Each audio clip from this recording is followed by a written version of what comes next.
In Victorian England, thousands of desperate parents answered small newspaper advertisements promising a safe home for unwanted infants. The ads looked ordinary, respectable even, but behind some of them was a hidden system few people truly understood. One name would eventually emerge from this shadow economy: Amelia Dyer. For years, she appeared to be a quiet caregiver, offering help to struggling mothers. Her letters were polite. Her arrangement seemed simple: a single payment, and the child would be placed with a loving family. But investigators later discovered a disturbing truth. The system that allowed her to operate was not built in secrecy. It existed in plain sight, supported by social pressure, poverty, and a legal structure that had not yet adapted to the realities of the time. And when authorities finally connected the evidence, the case would become one of the most consequential criminal investigations of the Victorian era. Amelia Dyer was born in England in 1837. During this period, Victorian society maintained strict social expectations, especially for unmarried mothers. Public stigma often left women with very limited options. One solution that quietly developed was a practice known as baby farming. Individuals would advertise childcare services and accept infants in exchange for a one-time payment. The understanding was simple: the caregiver would raise the child or arrange adoption. In theory, it provided a solution to a difficult social problem. In reality, the industry had almost no regulation.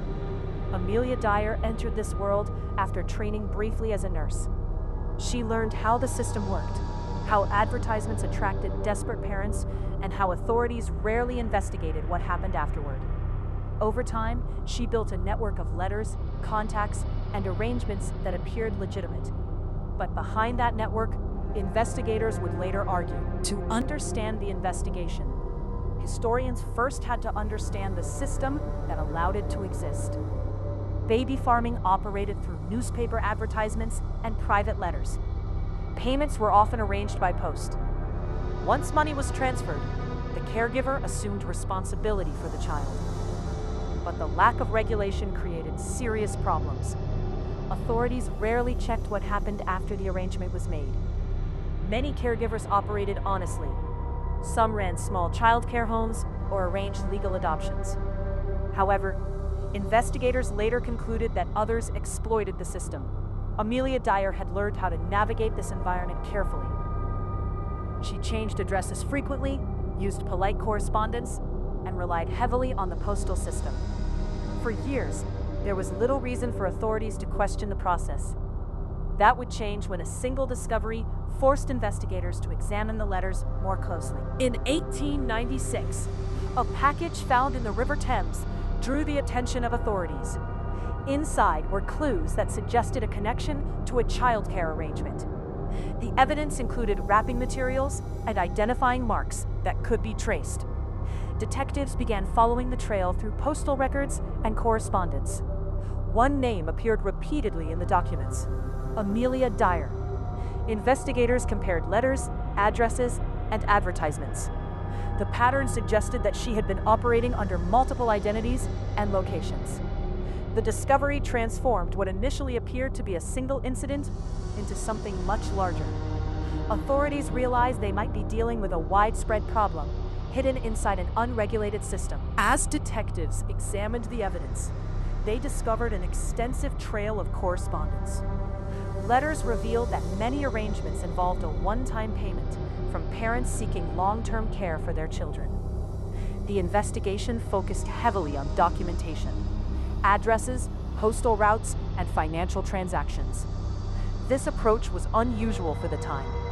Instead of relying only on witness testimony, investigators built their case through written records. Each letter helped reconstruct a network of agreements and payments. Gradually, authorities assembled enough evidence to bring Amelia Dyer into custody.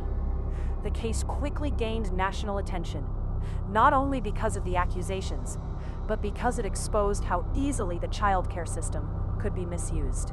The psychological question surrounding the case has remained a subject of historical debate. Why would someone build a business around childcare while secretly exploiting its weaknesses? Some historians argue that financial pressure and opportunity played a central role. The system rewarded quick payments with little oversight. Others point to the normalization of the baby farming industry itself.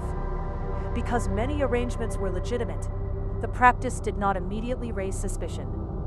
This created an environment where exploitation could remain hidden. The case also highlights how social stigma contributed to the problem. Many parents felt forced to handle arrangements privately, which reduced transparency. The psychology of the case therefore extends beyond one individual. It reflects the pressures, expectations, and institutional gaps of the Victorian era. The trial of Amelia Dyer took place in 1896. Prosecutors presented evidence gathered through letters, financial arrangements, and witness statements. The documentation created a clear timeline connecting advertisements, payments, and addresses.